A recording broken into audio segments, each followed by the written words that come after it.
What city eats a lot of stir fry, has really small, tiny cups of soda, plays a lot of video games, walks a ton, and has good cultural balance?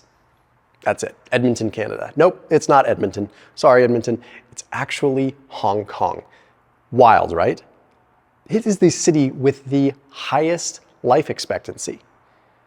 It goes against the grain of what so many of us would have thought. Now that you know the city, you may have clicked off the video, but let's break down what makes Hong Kong so uniquely interesting when it comes down to how long they live.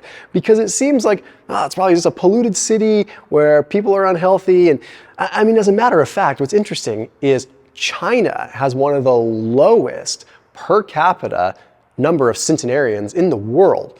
There's only 4 per 100,000 people.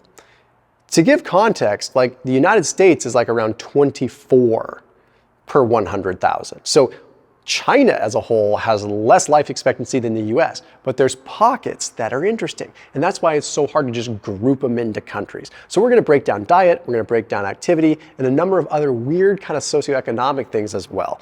Let's break it down. After today's video, I put a link down below for LMNT electrolytes. If you're trying to reduce calories and need something to kind of curb your appetite throughout the day, this is something that I definitely recommend. They're chocolate flavors you could literally have hot. Like you can warm them up and you consume a chocolate salt, like just with water, and it tastes like a hot chocolate. You can also do what I do occasionally. You can add like some water to the chocolate salt, make it hot, and then add like a splash of heavy cream, and it's kind of a relatively low calorie, super good tasting electrolyte drink.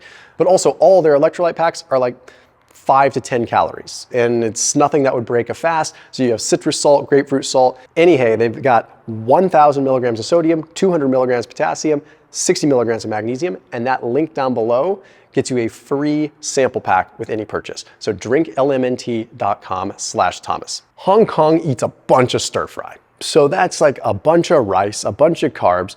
Like, Thomas, you're a low carb guy. How is this happening? Okay. The first thing we got to look at before anything else is nutrient quality. We have learned from other studies, namely that nutrient study that I've talked about a bunch in recent videos, that caloric deficits really only matter, well, they matter all the time, but they seemingly matter a lot more if your diet's not that good. If your diet is nutrient dense, like, you usually have more flexibility. That being said, like, rice is pretty calorically dense if you eat a lot of it, and it's definitely carbohydrate dense, so you better be active, but they also eat a lot of other things. They don't just eat bowls of rice. As a matter of fact, like, stir fry is a staple, but I think when you think of stir fry, you think of what you're gonna get when you go to like Panda Express or when you go to Pei Wei or PF Chang's, like a giant voluptuous bowl of rice. Well, stir fry is really a lot more than that. For Hong Kong, they eat a lot of different lean meats in their stir fry, a variety of different vegetables, a lot of different fibers, a lot of different like bamboo shoots and things like that. All kinds of different stuff going on there, and that's a staple. Whereas you compare that to, like, let's say just America, like you might have stir fry once in a blue moon, but you're definitely not getting the amount of vegetables and meat each meal that you might be getting if you were eating stir fry. Now, what's also interesting is their protein intake is quite high. And that's different because a lot of blue zones that suspected to live really long, who knows, there's some data issues there, well, they eat pretty low protein and they tend to kind of tout that as the benefit. Whereas you look at these other countries that actually, or regions that have seriously long life expectancy independent of the blue zones, and they eat quite a bit of protein. So Hong Kong eats lots of lean meats. They even eat fatty cuts of meats. They just eat a lot of protein in general. Now, the other things that we have to look at here, their portion sizes are significantly different, okay? They have fast food in Hong Kong. They definitely do. But just for context, a medium-sized soda is 5 ounces less than a medium-sized soda in America. The portion sizes are everything.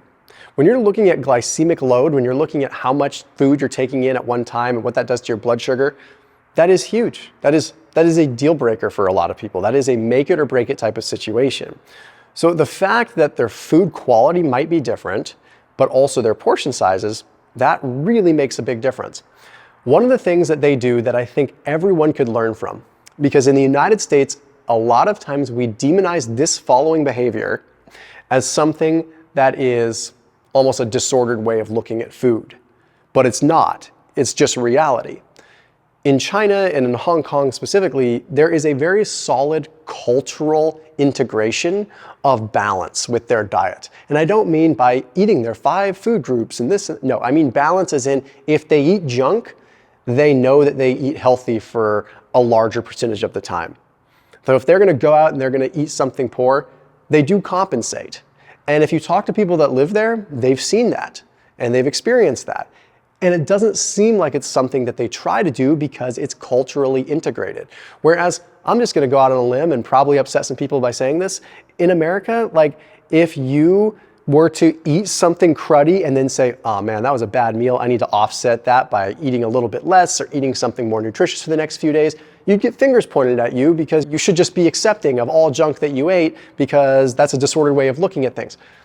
I don't think it's disordered when it's culturally integrated to say, hey, you know what, I'm gonna relax and I'm gonna enjoy some good food and I'm not gonna punish myself, but I'm gonna nourish myself afterwards. And that is a huge, huge part of the sustainability of something. You can enjoy having some kind of delicious dish every now and then, but just try to offset it, right? And one of the biggest things is Stanford University published a paper looking at the activity levels and steps in different countries. 717,000 people they looked at, and they found that Hong Kong actually had the highest step count. So they walk a ton, on average 6,800 steps per day. That's just the average. You know that a lot of people are walking more than that. So they're moving constantly.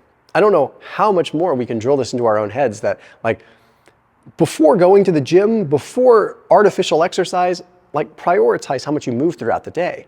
That non-exercise activity thermogenesis, like just parking further from the entrance to the grocery store, like these kinds of things, they are the literal game changers.